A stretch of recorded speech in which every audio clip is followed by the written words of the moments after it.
Hey folks, this is Gene from Regular Guy Mountain Biking, and in this video we're going to start my journey with the GoPro Hero Black 7. We're going to talk about why I bought this camera, what I'm using this camera for, and how it's been going so far. So stay tuned. Alright, the GoPro Hero Black 7, I always get that mixed up, but it's a GoPro, it's a 7, it's a Hero, I think. It's black, so we're gonna go with that. Up till now, I've been using the GoPro Silver 4 cameras.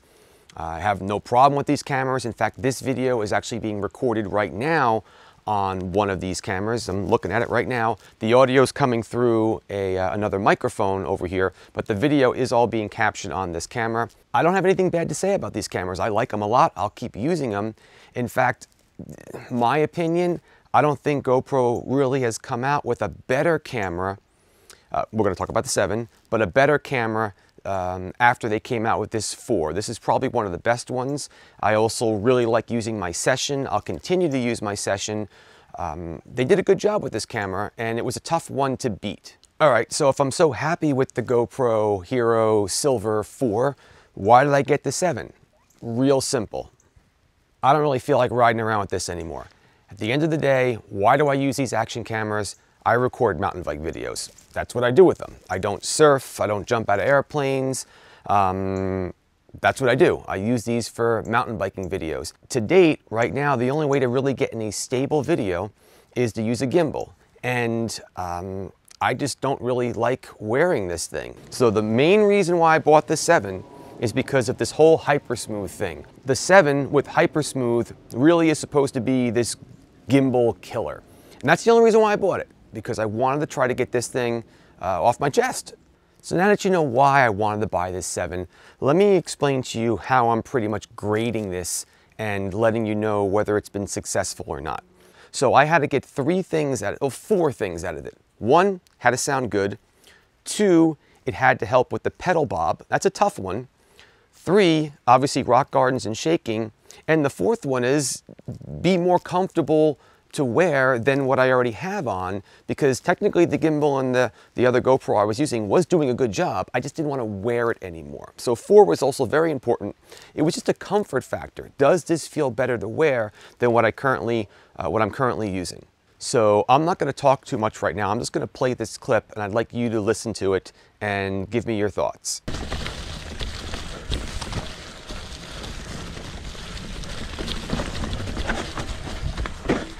Good rock garden in here, right, boss? Just keep pedaling. Yeah.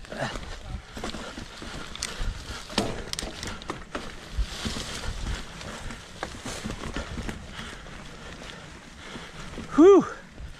Now, as far as I can tell, this sounds pretty damn good, these couple clips that you're listening to. You can hear my voice. It sounds pretty decent. When you listen to the bike ride over the trail, you get that nice rumble, that nice sound of the tires going across the terrain.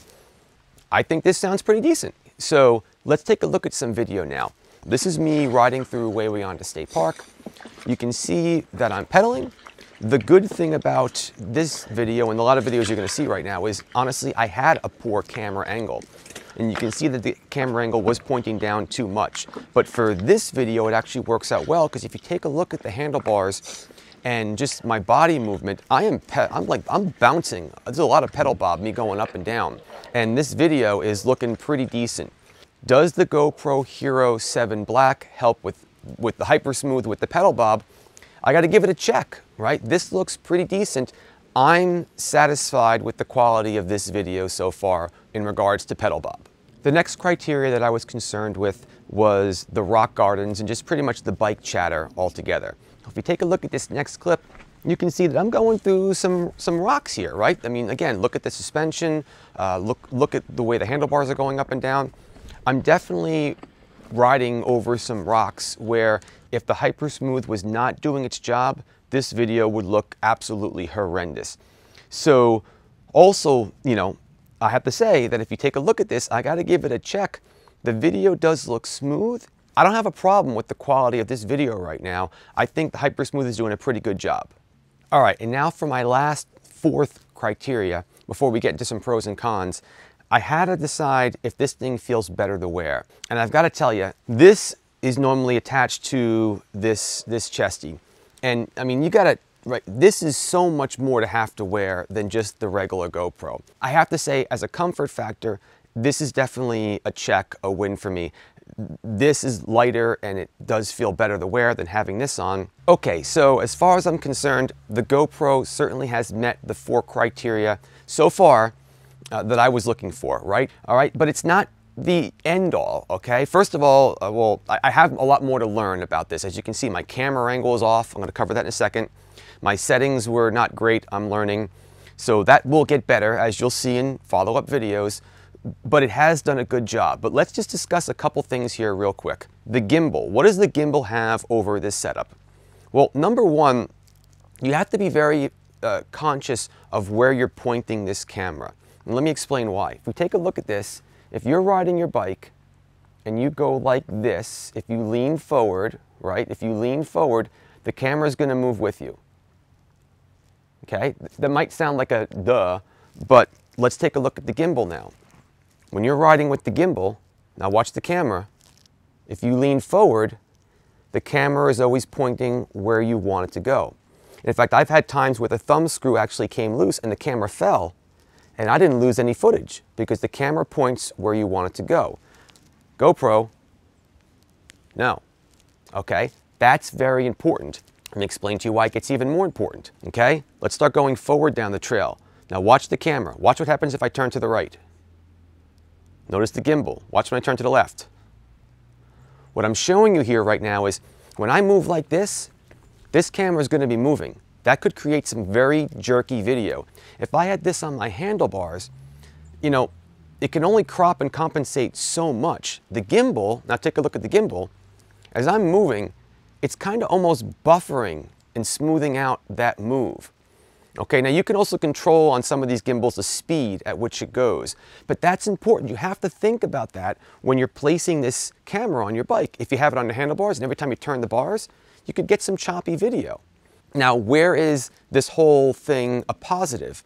I've lost some video with the gimbal when I've gone down some pretty steep descents at the bike park. Why? Let's do this again.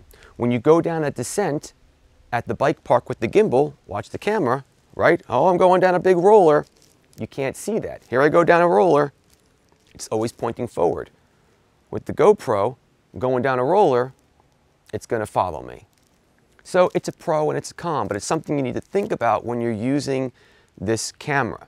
Okay, and finally, before I put this gimbal away, also understand that the gimbal has a lot more room to compensate for the bumps and you moving on the bike. Like I said, if you drop this all the way down, I still have the shot. This is all done with software to do the HyperSmooth. So it can only crop, what it's basically doing is it's cropping out the jitters and it makes it look good. There's only so much room it can do with that. It's been doing a pretty good job. I don't have a problem with it for my needs, but you can't beat, I mean, look at all that, you have a lot more room. The gimbal certainly does give you more room for error and it'll help clean up your video. Okay folks, so let's go and wrap this whole video up now. At the end of the day, does this camera do what I want it to do? Yes, okay?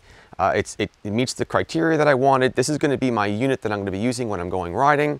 And I'm gonna be digging it and I'm gonna be spending more time learning how this works. My video settings could have been better, so I'll learn more about that. And as I get better, I'll post comments and more videos about how you can get more out of the video by setting it up correctly. The other thing I want to show you right now, I didn't really have this set up correctly. I watched a video from Aaron Chase on how to set this up better. I should have had the camera upside down and tilted out. Okay, if you take a look at this now, my chest going down a hill, I can get a better angle by doing it this way, because this way you just can't get it up in far enough. Now the camera will compensate for that and flip it over, so that's pretty cool. So quick little tip for you. Turn the camera over like that and you'll get a better angle. I'm digging this camera, okay? It's working for me.